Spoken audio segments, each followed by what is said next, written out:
మన ప్రభువైన యేసుక్రీస్తు నామములో అందరికీ ఉదయకాల సమయమున శుభాభివందనములు తెలియజేసుకుంటున్నా.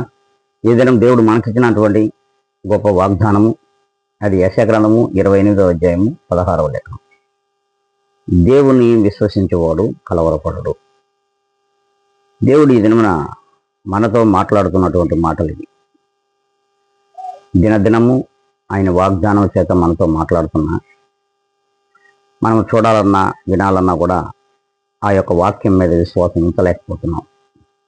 కారణం, దేవుని యందు మనం నిలకడలేని జీవితాలు, దేవుని యందు విశ్వాసం ఉంచలేని జీవితాలు, దేవుని మీద నమ్మకము ఉంచలేని జీవితాలు.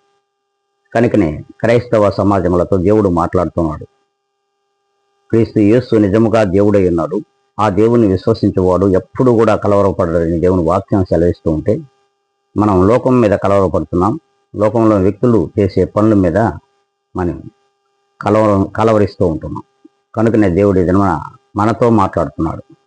వింటున్న ప్రియ విశ్వాసులారా, ఒక్కసారి ఆలోచించండి. మన దేవుడు గొప్ప దేవుడు, క్రీస్తు యేసు దేవుడై ఉన్నాడు. ఆయన సర్వ సృష్టికి రాజై ఉన్నాడు.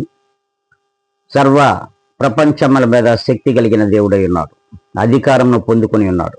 కనుక ఆయన మీద విశ్వాసం ఉంచేవాడు ఎన్నడూ కలవరపడడు. ఈ రీతిగా మనం ఉన్నామో లేదో ఒక్కసారి ఆత్మ పరిశీలన చేసుకొని ఇప్పుడైనా మనం ఈ ప్రార్థనలో ఏకీపిద్దాం. పరిశుద్ధుడా, ప్రేమ కలిగిన మా ప్రభువా, మీ పాదములకు వందనములయ్యా.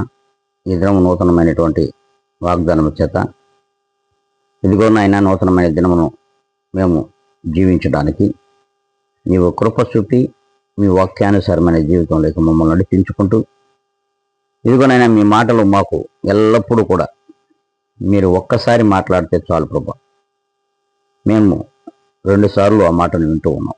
కనుక ప్రభా, ఈ ఉదయకాల సమయంలో ఈ వాగ్దానం చేత మమ్మల్ని అందరినీ కూడా మీరు నడిపించమని యేసు క్రీస్తు యొక్క గొప్ప ఘనమైన నామములో అడిగి వేడుకొని ప్రార్థించి పొంది ఉన్నాం మా ప్రియ గొప్ప పరలోక తండ్రి. ఆమేన్.